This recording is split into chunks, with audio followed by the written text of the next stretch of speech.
So now we are here to assemble the chocolate buttercream cake. I have both the eggless sponge taken out of the fridge and it's been lying there for about half an hour with the cling wrap on, and that's the chocolate butter cake with eggs. I'm just going to toast them, before which you have to set your ring. So the cake ring is ready with the OHB sheet put inside. So we're just going to start layering it. I also have the chocolate buttercream whipped up and then filled into piping bags. So we have everything ready to assemble chocolate butter cake. I'm just going to begin with the eggless sponge.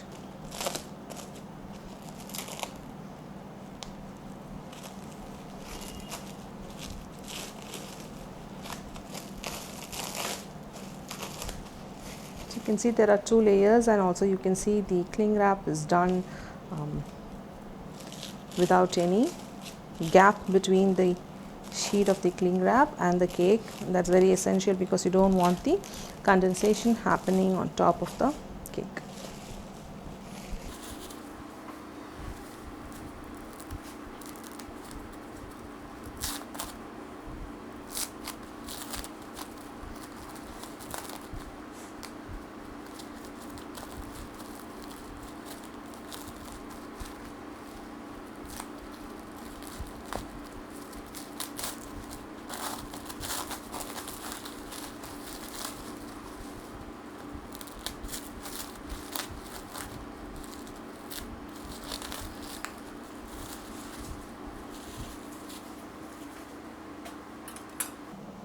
So I'm just going to use the serrated knife, and then because we have two sponges and not the tall ones, I'm going to cut each sponge into two layers. Like every time else, the serrated knife will go in only after the outer knife mark is all made around the cake. So this one that I am toting is a eggless butter sponge.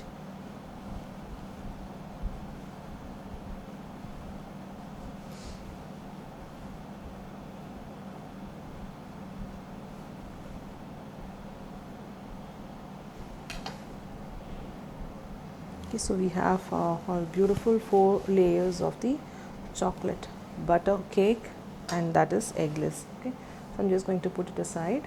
I'm going to use either one of them to layer, but this part is to actually cut and then show how the texture looks.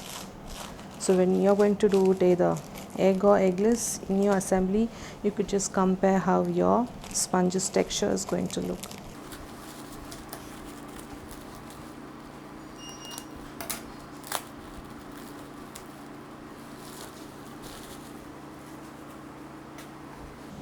So this is the chocolate butter cake with egg.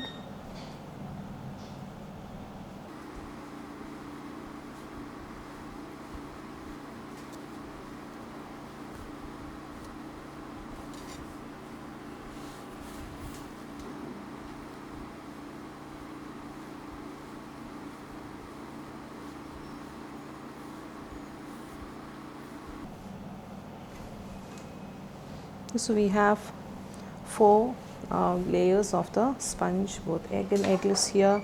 It's just for us to compare how they look.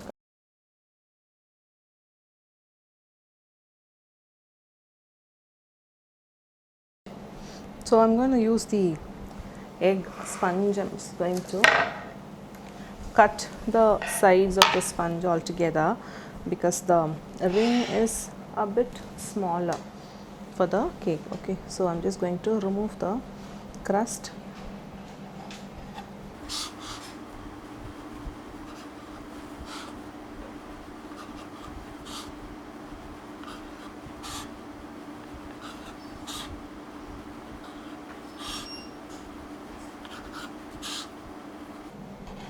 So you don't have to do this part of the cutting if your ring is the right size, because for the cake that you have baked, because it depends on the size of the tin that we have.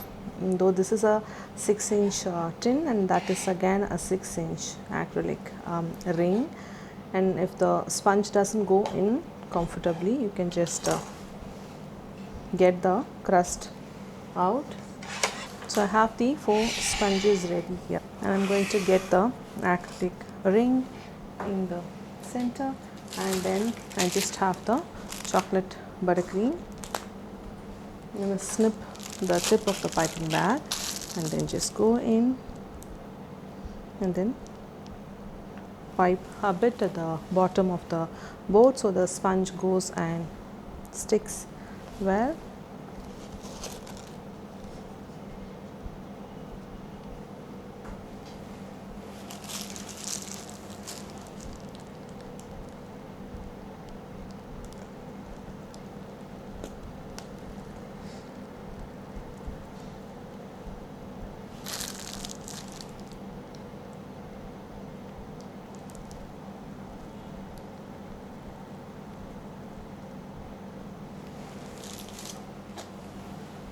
So use the spatula to remove any gaps that are there in between the piping done.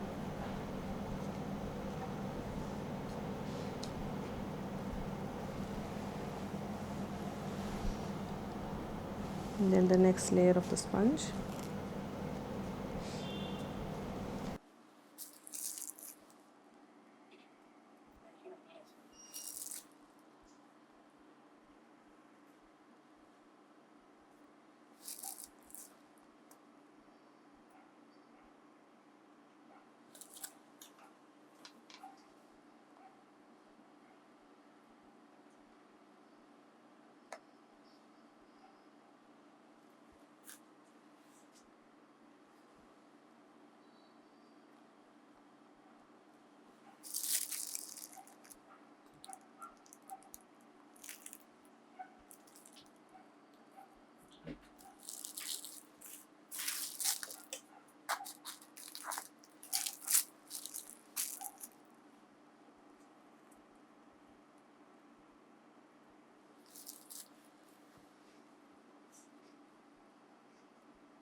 So now I'm just going to place the last layer, and then on top you just don't want the sponge or the entire cake to be drying out.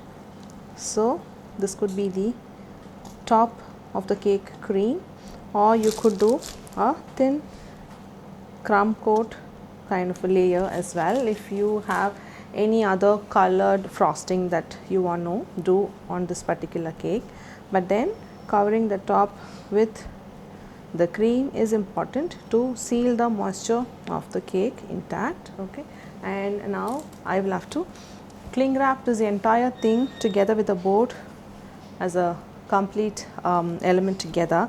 So you don't want any gap or the moisture escaping out of the sponge or also the cream. Now this will go into the freezer for a minimum of 4 hours or even overnight. So if you're ready to frost the cake tomorrow, you can do the layering today's evening and then put it in the freezer, and then you can take it out the next morning when you're ready to frost, then allowing it to thaw for about half an hour out of the freezer, and then I'll just get back to show you how I'm going to frost this cake.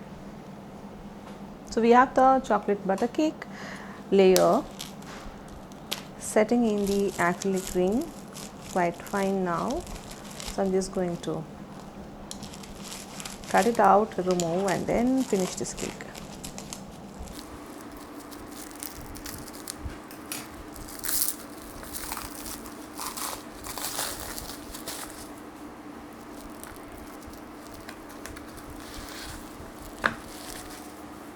So I'm just going to remove the acrylic ring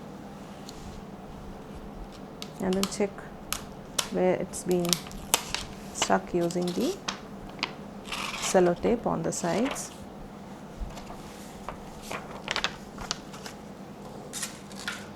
Okay, so the layer is here.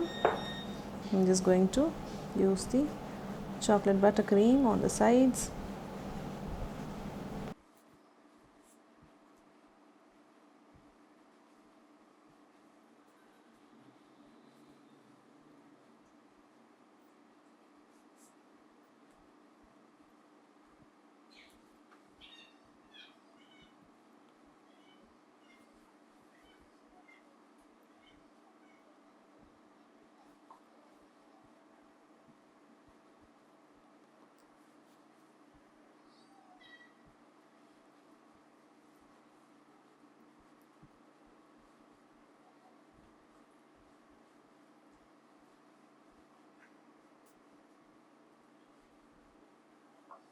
So I'm just going to use the scraper and then smooth the sides.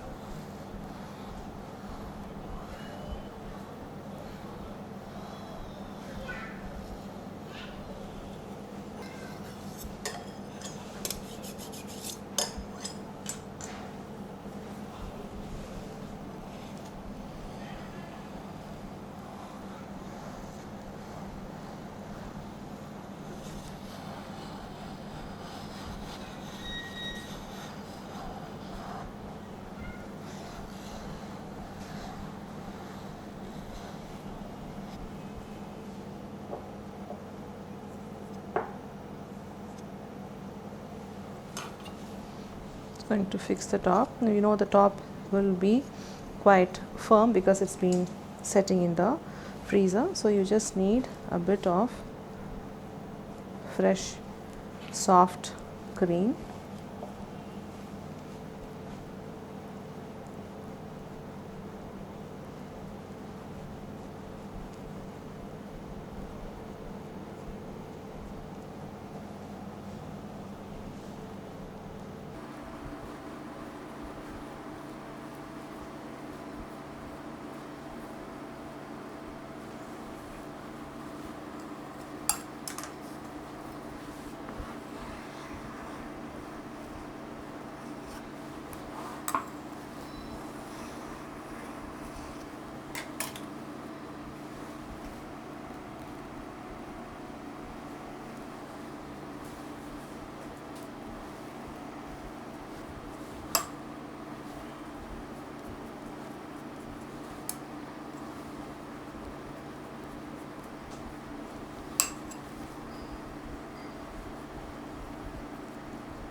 So we could still spend some more time using hot spatula and then hot scraper to just get better finish, but then this looks neat to go as a layered cake. And if you want even any other colored frosting to go on top of a chocolate buttercream cake is still possible. It's not always that chocolate cake has to look chocolate, because someone really asked for a chocolate flavor but then the theme is something else. Then at this stage, because that's like not a lot of cream on the outside, some may prefer this as it is, so it can just go like that. Or at this stage we could just freeze this and then get back to even completely do a white colored cream on top of this as well. So there we have the beautiful chocolate buttercream layered cake, and I'll just get back to show you how the layers are going to look. So I have the cake here and the knife to go in and then cut through to show the layers.